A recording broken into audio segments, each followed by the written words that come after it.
Muraho neza. Uyu munsi ndamutse mbashije abantu nti ese usenga ibigirwamana, hafi ya bose bahita basubiza bati oya, kuko iyo twumvise ijambo ikigirwamana dutekereza ku mashusho, ku biti, ku mabuye cyangwa ku bintu abantu bapfukamira. Ariko tekereza uramutse umenye ko umuntu ashobora kuba atarapfukamira igishushanyo na kimwe, nyamara akaba yaramaze gushyira ikindi kintu mu mwanya w'Imana. Mbese ni gute ikoranabuhanga, imyidagaduro, icyubahiro, amafaranga cyangwa se umuntu dukunda cyane bishobora guhinduka ibigirwamana kandi ibyo atari ibishushanyo bisengwa? Ni iki gituma Pawulo nyuma yo kuvuga byinshi ku busambanyi ahita ahindukira akavuga ku gusenga ibigirwamana? Ese hari isano iri hagati y'ibyo byombi? Mu rugendo rwacu rwo kwiga urwandiko rwa mbere n'urwa kabiri Pawulo yandikiye Abakorinto, tugeze ku cyigisho cya 5.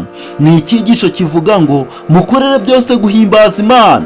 Muri iki cyigisho Pawulo atwereka ko ubuzima bwa Gikristo butarangirira ku kwirinda icyaha gusa, ahubwo buri cyemezo dufata, buri jambo tuvuga, buri kintu dukora kibanzirizwa n'iki kibazo: mbese ibi bihesha Imana icyubahiro? Mbese bigenda bite ngo ikintu kibe kitabuzanyijwe n'amategeko ariko ntikibe gikwiriye ku Mukristo? Mu by'ukuri Pawulo adusigira ihame rigomba kuyobora buri cyemezo cyose dufata. Ni ihame dusanga mu magambo y'icyo kwibuka agira ati: namwe iyo mujya cyangwa munywa cyangwa mukora ikindi kintu cyose, mujye mukorera byose guhimbaza Imana. Ibyo biri mu rwandiko rwa mbere Pawulo yandikiye Abakorinto, igice cya 10 umurongo wa 31. Mu bice bya 8 kugeza ku cya 11 cy'urwandiko rwa mbere Pawulo yandikiye Abakorinto, Pawulo asoza ingingo yari amaze igihe asesenguraho yerekeye ubusambanyi yari yaravuzeho mu bice bya 5 kugeza ku cya 6. Igice cya 7 cy'uru rwandiko ni nk'ikiraro gihuza ibitekerezo bibiri by'ingenzi, kigaragaza ko ikibazo cy'ubusambanyi cyavuzwe mu bice bya 5 kugeza ku cya 7 gifitanye isano ya bugufi n'ikibazo cyo gusenga ibigirwamana kivugwa mu bice bya 8 kugeza ku cya 10. Muri rusange mu bice bya 5 kugeza ku cya 7 Pawulo yibanze ku kibazo cy'ubusambanyi, ariko mu bice bya 8 kugeza ku cya 10 intego ye nyamukuru ihindukira ku kibazo cyo gusenga ibigirwamana. Pawulo ashimangira ko Umukristo akwiriye guhunga ibyo byombi, nk'uko mu rwa mbere rw'Abakorinto igice cya 6 umurongo wa 18 agira ati: muzibukire gusambana. Kandi nanone mu rwa mbere rw'Abakorinto igice cya 10 umurongo wa 14 aragira ati: nuko rero bakundwa, nimuzibukire kuramya ibishushanyo. Mu cyigisho cy'ubushize twabonye yuko kubwo gusobanukirwa ko imibiri yacu ari urusengero rw'Umwuka Wera bidufasha kuzibukira ubusambanyi. Muri iki cyigisho ho turaza kubona ko inzira yo guhunga gusenga ibigirwamana ari ugukorera byose guhimbaza Imana. Ingingo ya mbere iravuga iti ubumenyi n'urukundo. Mu rwa mbere rw'Abakorinto igice cya 8 umurongo wa 1 kugeza 13 Pawulo akoresha ingingo yerekeye ibiryo byaterekerejwe ibigirwamana kugira ngo akemure ikibazo cyo kutagirira abandi urukundo. Iki kibazo cyari cyaraciye itorero ry'Ikorinto mu ibice bibiri. Hari abizeraga ko kubera ubumenyi bari bafite bw'uko ibigirwamana atari Imana nyakuri, bafite uburenganzira bwo kurya ikintu cyose kabone niyo cyaba cyaraterekerejwe ibigirwamana. Pawulo aba nibo yita abakomeye mu kwizera. Ku rundi ruhande hari abandi bitwaga abanyantege nke. Pawulo ntiyabisa cyo kugira ngo abasebye, ahubwo nuko bari batarakuraho burundu imyizerere n'imiziririzo bari barakomoye mu buzima bwabo bwa gipagani. Iyo babonaga abo bakomeye barya ibiryo byaterekerejwe ibigirwamana, bashoboraga kwibwira ko Ubukristo bushobora kubana no gusenga ibigirwamana. Niyo mpamvu Pawulo yifuzaga ko abo bakomeye bataba igisitaza gitera abo banyantege nke kugwa. Mu byakozwe n'intumwa igice cya 15 umurongo wa 20 n'uwa 29 no mu gice cya 21 umurongo wa 25 ndetse n'ibyahishuwe igice cya 2 umurongo wa 14 na 20, Bibiliya ivuga yeruye ko kurya ibiryo byaterekerejwe ibigirwamana ari ikintu kigomba kwirindwa. Nyamara Pawulo hano ntatangaza amagambo akakaye nk'ayo tubona muri ayo masomo. Impamvu nuko icyo yibanzeho atari ikibazo cy'ibiryo ubwabyo, ahubwo ni ingaruka mbi zaterwa no gukoresha nabi ubumenyi zigasenya ubumwe bw'itorero. Pawulo ntiyamagana ubumenyi nk'aho ari ikintu kibi, ahubwo yamagana ubumenyi butera umuntu kwishyira hejuru bukamwuzuzamo ubwibone kandi bugatera amacakubiri mu itorero. Ubumenyi butagira urukundo nk'uko Pawulo abivuga avuga si ubumenyi nyakuri. Ubumenyi nyabwo buva ku muntu ukunda Imana kandi nawe akabazwi nayo. Agaruka ku magambo yo mu Gutegeka kwa kabiri igice cya 6 umurongo wa 4, Pawulo yibutsa abizera ko hari Imana imwe rukumbi. Biratangaje kubona akurikiza umurongo umwe tubona mu Gutegeka kwa kabiri igice cya 6 umurongo wa 4 kugeza wa 5, aho nyuma yo kuvuga ko Imana ari imwe hahita hakurikiraho itegeko rigira riti ukundisha Uwiteka Imana yawe umutima wawe wose. Kuri Pawulo kimwe no kuri Mose, ubumenyi budafite urukundo nta gaciro bufite, kubera ko abakomeye bari bizeye ubumenyi bwabo batekerezaga ko kurya ibiryo byaterekerejwe ibigirwamana nta kibazo kirimo. Nkuko tugiye kubivugaho mu kanya, Pawulo yemera ko hari ibihe bimwe na bimwe ibyo byashobokaga, ariko kandi ashimangira ko niba iyo myitwarire ishobora kubera igisitaza umwizera ufite ukwizera kukiri guke, ari byiza kuyireka. Umukristo ahamagarirwa kwiyanga atari ukubera ko atemerewe ibintu byose, ahubwo kubera gukunda Kristo no gukunda bagenzi be. Urukundo rugomba kuruta uburenganzira umuntu atekereza ko afite. Ingingo ya kabiri iravuga iti urukundo rutikanyiza.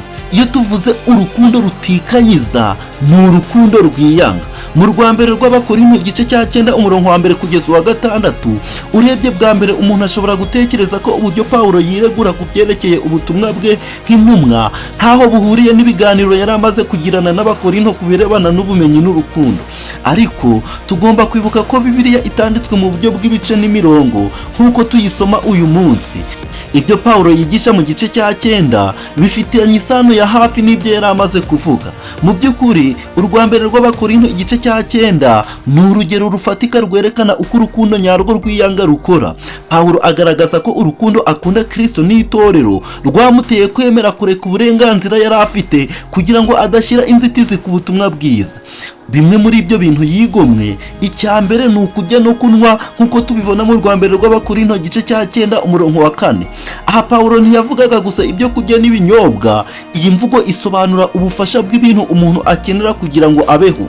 Nk'intumwa ya Kristo, Pawulo yari afite uburenganzira bwo gutungwa n'abantu yabwirizaga ubutumwa. Muri icyo gihe abandi bayobozi b'amadini nabo babagaho batyo, nyamara Pawulo yahisemo indi nzira. Ntiyashakaga kubera umutwaro itorero, ahubwo yakoraga umurimo wo gukora amahema kugira ngo yibesheho. Ikindi yigomwe ni ukugira umugore wizera nk'uko tubibona mu rwambere rw'Abakorinto igice cya 9 umurongo wa 5.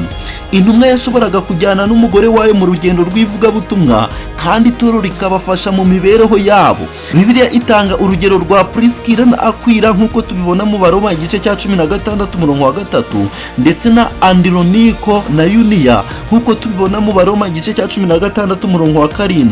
Bakoranaga umurimo w'Imana. Ariko Pawulo we ntabwo yari yarashatse umugore, nyamara yari afite uburenganzira bwo gushaka umugore no gufashwa nk'abandi bakozi b'Imana, ariko yahisemo kutabikora kugira ngo yitange kurushaho mu murimo w'ubutumwa bwiza. Ikindi kintu Pawulo yari yarigomwe ni ukuruhuka gukorera ibibatunga nk'uko tubibona mu rwambere rw'Abakorinto igice cya 9 umurongo wa 6. Pawulo na Barinaba bari bafite uburenganzira bwo guhembwa kubera umurimo wabo w'ivugabutumwa. Pawulo yabohaga amahema, ariko Bibiliya ntitubwira umwuga wa Barinaba. Icyo tuzi ni uko yari umuntu ugira ubuntu bwinshi, kuko yigeze kugurisha isambu ye amafaranga maze ayazana ngo afashe itorero. Ibyo tubisoma mu Byakozwe n'Intumwa igice cya 4 ku murongo wa 36 kugeza 37. Birashoboka rero ko nawe yemeye kwitunga kugira ngo adashyira umutwaro ku bandi. Mu mirongo ya 7 kugeza ku ya 11, Pawulo akomeza asobanura ko ari ibisanzwe kandi bikwiriye ko we n'Abarinaba batungwa n'itorero, ndetse n'Umwami Yesu ubwe yategetse ko ababwiriza butumwa bwiza batungwa n'ubutumwa bwiza. Ariko Pawulo mu rwambere rw'Abakorinto igice cya 9 umurongo wa 12 aravuga ati ntabwo twakoresheje ubwo burenganzira. Ibyo bituma aba urugero rw'umuntu wemera kwigomwa, atari ukubera ko adafite uburenganzira, ahubwo kubera urukundo no kugira ngo ubutumwa bwiza bwakirwe neza n'ababwumva. Urugero rwa Pawulo rutwigisha ko urukundo nyarwo rutarwanira uburenganzira bwarwo igihe bushobora kubangamira abandi, ahubwo rwemera kwigomwa no kwiyanga kugira ngo izina rya Kristo rihabwe icyubahiro kandi ubutumwa bwiza bugere ku bantu benshi. Ingingo ya 3 iravuga iti kwigira ku byahise. Nyuma yo gutanga urugero rwo kwigomwa rw'ibyamubayeho mu buzima bwe bwite, Pawulo agaruka ku kibazo cyo gusenga ibigirwamana. Pawulo yifuzaga ko Abakorinto bamwigiraho, ariko kandi ashimangira ko urugero ruhebuje rwo gukurikizwa ari Yesu Kristo ubwe. Iyo dusomye mu rwa mbere rw'Abakorinto igice cya 10 umurongo wa mbere kugeza uwa 5, Pawulo yibutsa amateka y'Abisirayeli igihe bari mu butayu. Iyo avuze igicu n'inyanja itukura, aba yibutsa uburyo Imana yabayoboraga, yababaga hafi kandi ikabarinda. Iyo avuze ibyo kurya n'ibyo kunywa, aba yibutsa uburyo Imana yabatungaga mu buryo bw'igitangaza. Pawulo agaragaza ko kunyura mu gicu no mu nyanja byari nk'ikigereranyo cy'umubatizo, nk'uko n'Abakristo babatizwa muri iki gihe. Mu buryo nk'ubwo, ibyo kurya n'ibyo kunywa Imana yabahaga mu butayu byibutsa ifunguro ryera, aho Kristo akomeza kugaburira ubwoko bwe mu buryo bw'umwuka. Ibi byose bitwigisha ko mu buryo bumwe Abakristo nabo banyura mu rugendo rusa n'urwo Abisirayeli banyuzemo. Ariko Pawulo ntiyibutsa ayo mateka kugira ngo yivugire amateka gusa, ahubwo arashaka ko amakosa yakozwe icyo gihe atazongera kwisubiramo mu ituro rya Gikristo. Nubwo Abisirayeli bari bahawe imigisha myinshi n'Imana, benshi muri bo bifuje ibibi, baguye mu gusenga ibigirwamana, banagwa mu busambanyi. Niyo mpamvu Bibiliya ivuga ko Imana itabashimye. Biroroshye kureba amateka y'Abisirayeli tukavuga ko bakoze ibyaha bikomeye, ariko Pawulo aratuburira ko Abakristo nabo bashobora kugwa muri ayo makosa, nubwo bafite amahirwe akomeye yo kumenya Kristo n'ukuri kw'ijambo ry'Imana. Niyo mpamvu atanga umuburo ukomeye agira ati, uwibwira ko ahagaze yirinde atagwa. Ibyo tubibona mu rwa mbere rw'Abakorinto igice cya 10 umurongo wa 12. Aya magambo agaragaza ko bamwe mu Bakristo b'i Korinto bibwiraga ko badashobora kugwa, nyamara bari bageze ahantu habi batabizi. Pawulo arerekana ko kwiyizera birenze urugero bishobora kuba intangiriro yo kugwa. Uyu muburo uracyafite agaciro no muri iki gihe.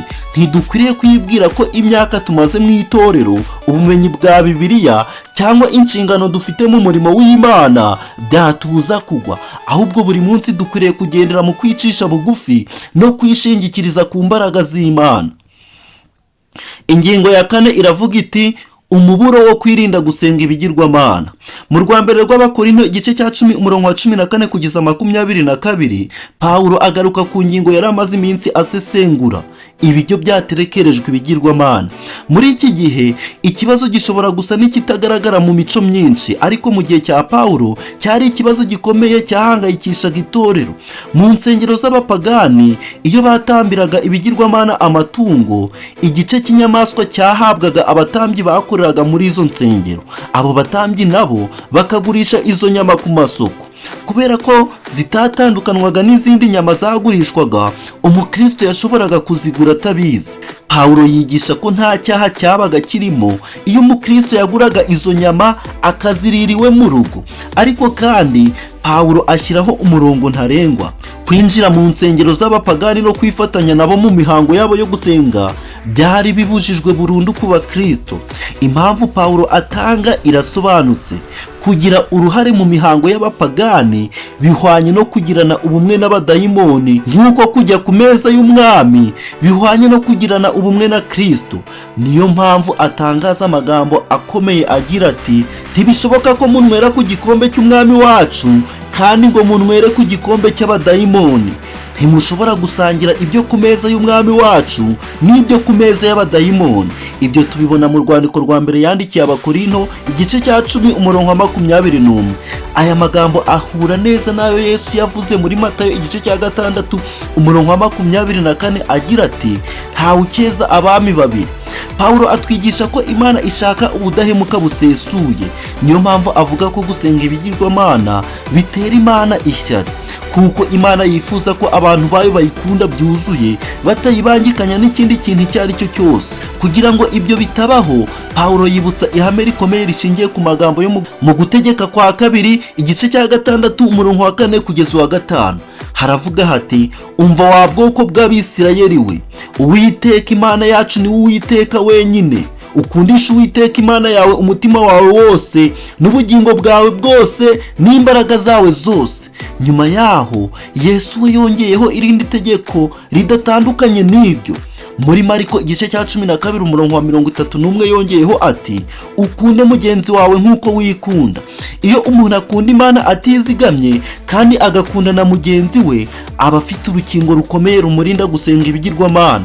Muri iki gihe ikigirwamana si ngombwa ko kiba igishushanyo kibuye cyangwa ikigiti. Ikigirwamana ni ikintu cyose gifata umwanya w'Imana, umwanya Imana yakagombye kugira mu mutima wacu.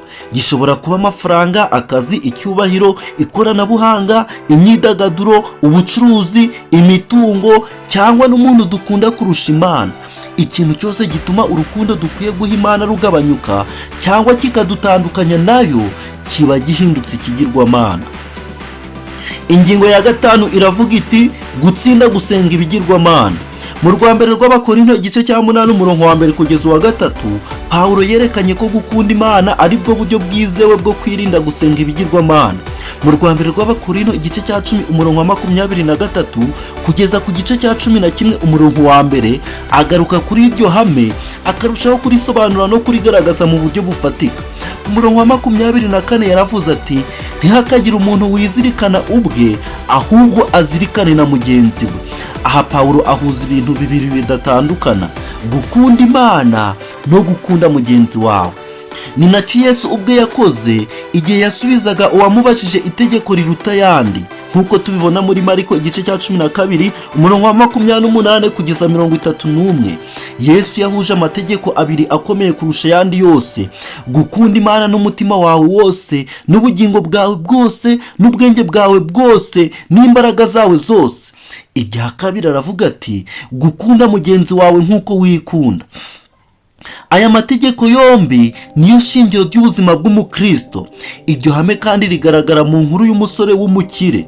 Yesu yamweretse ko ikibazo cye kitari ukutamenya amategeko, ahubwo cyari ikintu umutima we wakundaga kurusha Imana.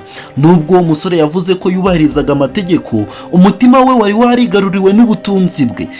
Yakundaga amafaranga n'imitungo ye kurusha uko yakundaga Imana, kandi ntiyari yiteguye kuyigomwa kugira ngo afashe abakene.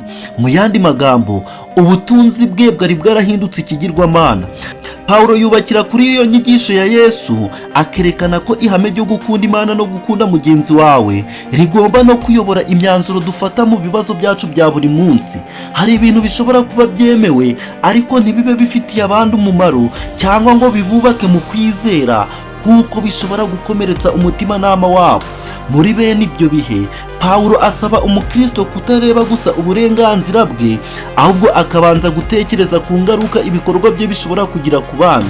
Iri hame Pawulo arikusanyiriza ku magambo azwi cyane agira ati namwe iyo murya cyangwa munwa cyangwa mukora ikindi kintu cyose, mujye mukorera byose guhimbaza Imana. Ibyo twabisomye mu rwambere rw'Abakorinto igice cya 10 umurongo wa 31. Aya magambo atwigisha ko ubuzima bwose bw'umukristo bugomba guhesha Imana icyubahiro. Iyo hari ikintu cyose gitwara icyubahiro kigenewe Imana cyangwa kikigarura umutima wacu kurusha Imana, kiba cyahindutse ikigirwamana, kabone niyo cyaba atari igishushanyo gisengwa. Niyo mpamvu Pawulo asoza aya masomo agaragaza ko we ubwe atigeze ashaka inyungu ze bwite, ahubwo yashakaga icyagirira benshi akamaro kugira ngo bakizwe. Muri ibyo byose yakurikizaga urugero rwa Kristo, we utarishakiye ibimushimisha, ahubwo akitangira agakiza k'abantu. Ubu nibwo buzima Pawulo ahamagarira buri mukristo wese kubamo, gukunda Imana birenze byose, gukunda mugenzi wawe nk'uko wikunda, no gukora ibintu byose bigamije guhesha Imana icyubahiro. Dusoza, ibindi byo kwigwa no kuzirikanwa n'ibi: mbega uburyo byari kuba byiza iyo dukoresha neza imibanire yacu n'abandi. Buri muntu wese wahawe imigisha iturutse mu ijuru afite inshingano yo kumurikira inzira z'abandi, maze abakunda Imana bose by'ukuri bazarekera gusenga ibishushanyo. Pawulo yingingiye abavandimwe be mu kwizera kwibaza icyo amagambo n'ibikorwa byabo bishobora gukora ku bandi, no kutagira icyo bakora kabone nubwo cyaba ari cyiza, cyasa naho gishigikira gusenga ibigirwamana cyangwa kigakomeretsa ugushidikanya ko bashobora kuba ari abanyantege nke mu kwizera. Yaravuze ati, namwe iyo murya cyangwa munwa cyangwa mukora ikindi kintu cyose, mujye mukorera byose guhimbaza Imana.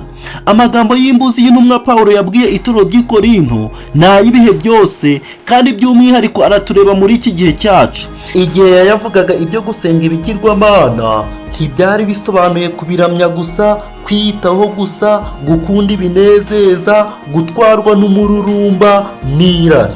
Niba mubona ko gukora ibintu bimwe na bimwe ufitiye uburenganzira bwuzuye bwo gukora bizabangamira iterambere ry'umurimo w'Imana, mureke gukora ibyo bintu. Ntimukagire ikintu na kimwe mukora kizatuma intekerezo z'abandi zirwanya ukuri.